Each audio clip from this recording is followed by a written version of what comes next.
Priya news కు స్వాగతం. ఈనాటి ముఖ్యాంశాలు. హాకిం జయాంధ్ర శ్రీకాళహస్తీశ్వర దేవస్థానం చైర్మన్గా తనను ఆమోదించడం పట్ల కొట్టే సాయి ప్రసాద్ ఆనందం వ్యక్తం చేశారు. ఆయన మాట్లాడుతూ సామాన్య కార్యకర్త సిఐ కొట్టడం, అతనికి అండగా పవన్ కళ్యాణ్ ఇచ్చేయడంలోనే ఆయన చిత్తశుద్ధి కనిపిస్తుందన్నారు. ఆజన్మాంతం పవన్ కళ్యాణ్కి రుణపడి ఉంటారని తెలిపారు. సీఎం చంద్రబాబు నాయుడు, పవన్ కళ్యాణ్కి, నాదెండ్ల మనోహర్కు, హరిప్రసాద్కు ధన్యవాదాలు తెలిపారు. శ్రీకాళహస్తీశ్వర దేవస్థానం అభివృద్ధికి ఎమ్మెల్యే బొజ్జల సుధీర్ సూచనలతో తన వంతు కృషి చేస్తానని, సామాన్య ప్రజలకు పెద్దపీట వేస్తానని సందర్భంలో ఆయన తెలిపారు. బైట్ కొట్టే సాయి ప్రసాద్. ఈరోజు శ్రీకాళహస్తీశ్వర దేవస్థాన చైర్మన్గా నన్ను నియమించినందుకు ఉప ముఖ్యమంత్రి శ్రీ పవన్ కళ్యాణ్ గారికి ఆ జన్మాంతం నేను రుణపడి ఉంటాను.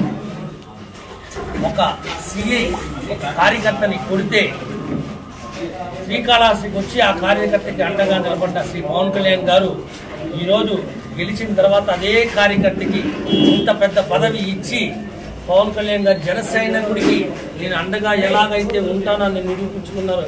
ఆయనకి నిజంగానే నేను పాదాలకి పాలాభివందనం చేసుకున్నాను. ఈ కూటమి ప్రభుత్వంలో నారా చంద్రబాబు నాయుడు గారు, సుధీర్ రెడ్డి గారు, మనోహర్ గారు, నాగేంద్రబాబు గారు ఈ అవకాశాన్ని నాకు ఇచ్చినందుకు నేను ఖచ్చితంగా వాళ్ళకి ఎటువంటి చెడ్డ పేరు తీసుకురాకుండా ఆలయ అభివృద్ధికి నేను ముందుండి అడుగులు వేస్తానని ఖచ్చితంగా మాటిస్తున్నాను. పవన్ కళ్యాణ్ గారు నాకు ఇచ్చిన ఈ ఒక బాధ్యతని నేను ఎటువంటి తప్పులు చేయనీయకుండా అక్కడ ఆలయ అభివృద్ధి కోసమే నా కృషి చేస్తానని మాటిస్తున్నాను.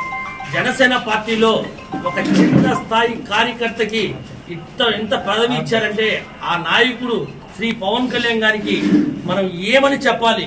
రాష్ట్రమే కాదు, దేశమే ఆయన చూస్తే గర్వపడుతుంది.